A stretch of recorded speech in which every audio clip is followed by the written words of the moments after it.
Celine, Charlotte, and Thomas. Can you imagine a world without homework? A world where students only need to attend classes for 20 hours a week, where children are free to explore arts, music, and really enjoy their youth. Sounds quite utopian, doesn't it?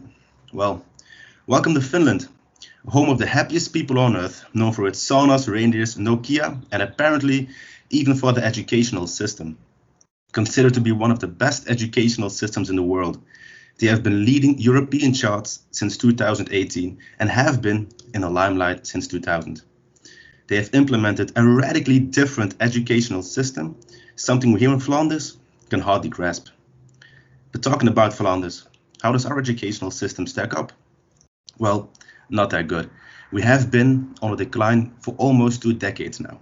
We even fell out of the OECD's top 10, which is a European organization that measures a country's educational system. How is it that countries that have implemented a radically different approach to education are leading the scoreboard, and countries like Belgium that are sticking to our proven concept of education are lagging behind or even declining? Is there even room for a futures mindset in our educational system? Our educational system in Flanders seems to be stuck in time. We stick to old learning methods and shy away from the new. So what do we do about this? Do we reverse the timeline and go back in time? So do we go back to our old ways of living to make sure that schools are teaching the right things again? Or do we adapt and overcome? Do we try to search a way that will prepare students for these new times? We decided that it's time for us to adapt. So how can we adapt to our ever-changing society? Imagine a school that looks at the changes in our society, looks at the possible futures, and tries to make a lesson plan that allows students to learn how to thrive in this kind of society. Imagine a school that sees all the changes that are being made in the work field and our daily life and works with them instead of against them. The schools we see today teach us the knowledge that we needed to excel in the past. But what if it could be different? What if we introduce a new mindset, a futures mindset? This mindset could teach our new generations how to be resilient to change. It could teach our children to look at preferable futures and how they can work towards them. It could teach our younger brothers and sisters how to work together with change and use this in their benefit. Imagine this scenario, that's what we want to see. So how can we help? We do look very small, 6 students up against the big world around us. However, we believe that every effort, no matter how small, can make a difference. So why would our effort not be worth it? When we learned about futures thinking, we learned most through exercise. And this inspired us to use exercise and practice to bring a futures mindset into more classrooms. And this brought us to our research question: how to bring a futures mindset into the 2nd grade of secondary education by using gamification. In the research question, you will find 3 important parts: a futures mindset, gamification, and the target audience. Allow me to break these down really quickly. First of all, a futures mindset.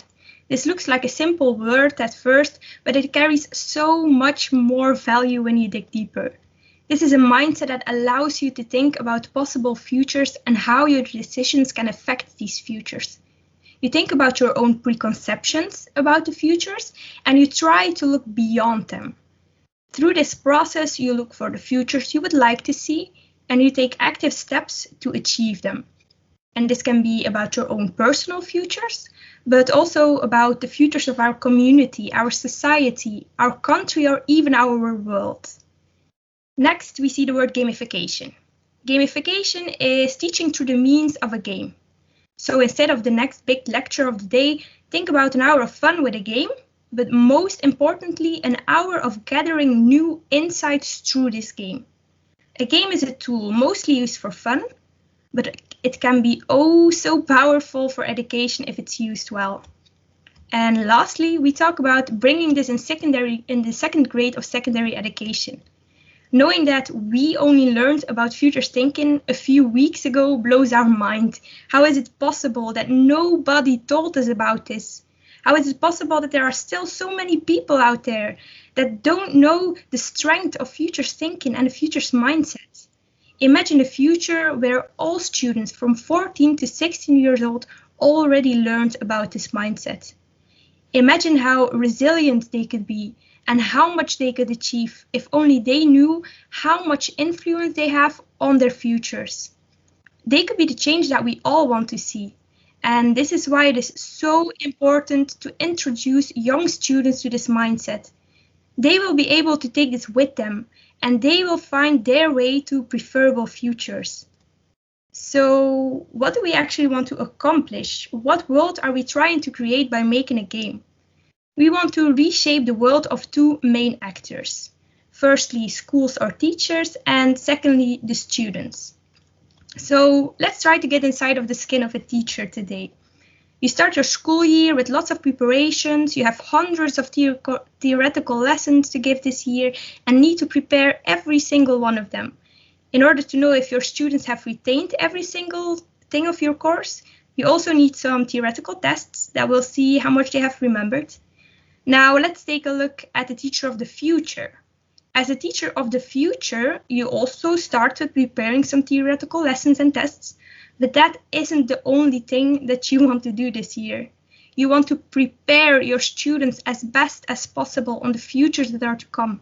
You want to teach your students skills like critical thinking, seeing new perspectives, creativity, unlearning, open-mindedness, and so on. You want to make sure that your students think about their own futures, but also the futures of our society and our world. You want to inspire your students to take matter in their own hands and start making impact, because no impact is too small. Now that's the teacher that we would like to see. And how about our students? My little sister learns how to make difficult calculations. She learns about World War II, how to write in Latin, and how many bones we have inside of our bodies. And don't get me wrong, these things are really important. My sister should learn how to speak new languages. She should learn how to use her mathematical side of her brain and about the mistakes we made in the past to become better. However, there is so much more that I want her to learn. I want her to learn about the changes that our society is going through and how she can be resilient when they happen. I want her to learn about long-term thinking so she can start working on her future goals today. I want her to be creative so she can think outside the box and doesn't rely on old information only. I want her to learn that she can have an impact and that she can be the change that she wants to see. Our society is changing so rapidly. New technologies, new jobs, new skills to be learned. Yet my sister only learns about old information that won't benefit these changes. My sister needs to be able to adapt herself to the futures that are coming. She needs to be able to thrive even in the toughest of times, and she needs to learn about durable skills that she will be able to take with her throughout her life. I want to motivate her to become all of these things, and I want all of her friends to be able to do the same. And sadly, this is a goal that I cannot reach alone. But working together as a team, taking small steps in the right direction, can take us there. And this is what we want to accomplish by making a game. We want to take a first small step into a big change to come. You can imagine it's quite hard to take a small step without doing some research. So like our mentor always said, we started playing in the dirt. We started with interviewing experts in education in general, like a principal from a college called Odyssey, experts regarding gamification, because how do you develop a game? What kind of pitfalls might you encounter? International experts regarding futures thinking, and of course we interviewed teachers, because we need to find a balance between the policy and the work field, between the theory and the practice. What we found out was that the educational experts believe that our educational system has a lot of room for improvement. For example, one of them is pleading for a more project-based learning, while others are pleading for more interaction between students and their teachers, or even for more autonomy for the students. Our solution does fit quite nicely into this narrative, but of course, it's not all sunshine and rainbows. There are some pitfalls. Like for example, the teachers are quite open to the idea, but are hesitant because they are not sure that they even have the time to implement anything extra.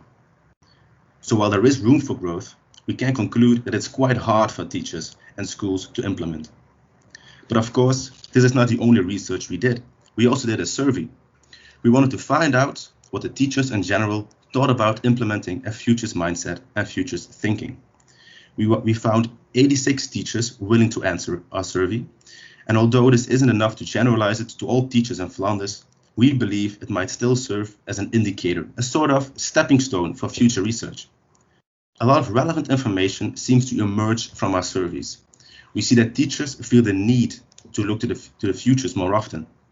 They also believe that the implementation of a futures mindset can be an added value and are willing to implement this by means of an educational game.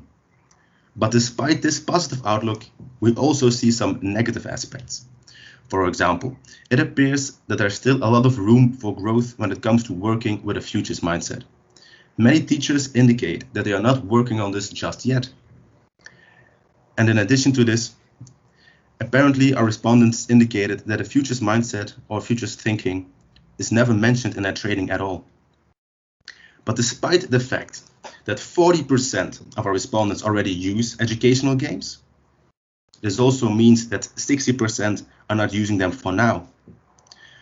With the limited knowledge we gathered through our research, it's quite difficult to give you a nuanced answer, but one could still argue that there's room for growth here, room where we are willing to venture. In order to make the first step toward this growth, we made this educational game called What About the Futures? So, what is this game exactly? What About the Futures is an educational game about the futures mindset. The reason why we made this is because futures thinking is not very present in the current education system. This is why our goal is with this game is to let kids think thoroughly about their possible futures. It's a free game and it's accessible for everybody over the age of 13 years old. The base principle of the game is to roll a dice, take a card, and start a discussion. So we made a prototype of the card game, which you can see here on the photo. You can see that the card game exists out of playing cards, a dice, and the rule book with the rules and the educational goals. The game explores 5 different themes, namely technology, climate, education, privacy, and social challenges. Each theme has to be divided in its own pile. Now, in each pile, there are 6 types of questions.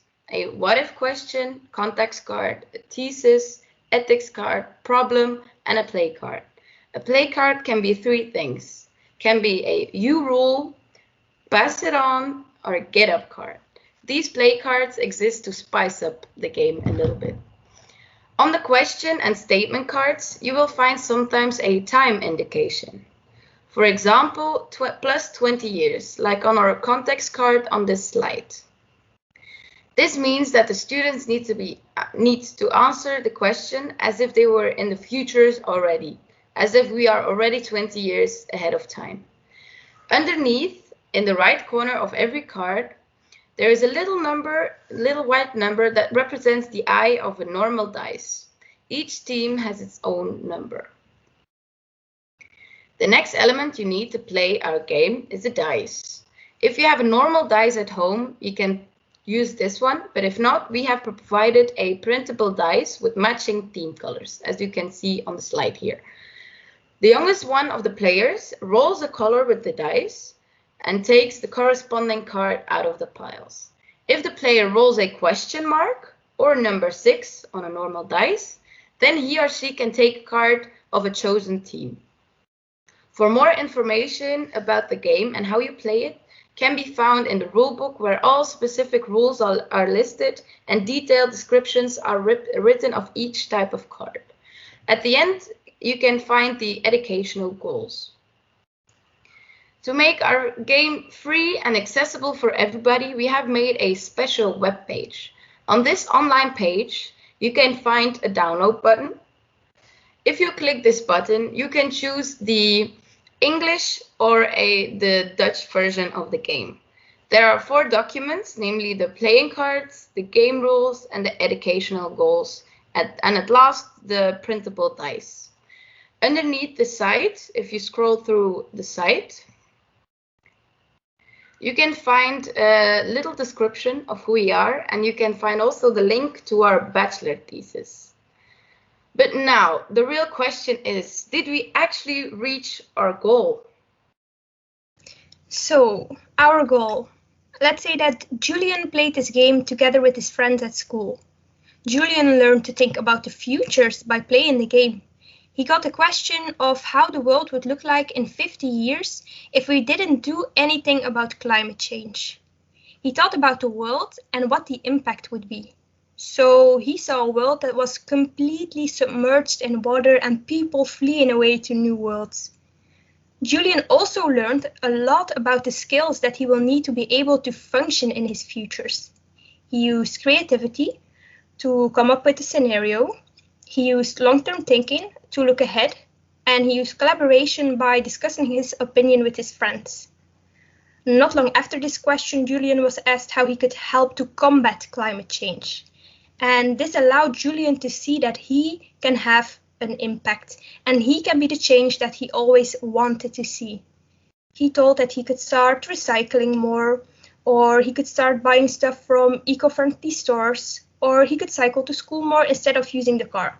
So he sees that he can have an impact. He sees opportunities and has an open mind to different solutions for this problem. Our game reached the goal that we wanted to reach with Julian. However, there's one thing that we want to see more of, and that is schools knowing and using our game. We sent the game to our network and hope to reach as many as teachers as possible, yet we cannot fight this battle alone. We will keep on marketing our product, sending it to everyone we know and spoke to, but we also hope that we inspired you all to play, use, and maybe even share the game. Schools do not have to stay rigid because they are scared of change.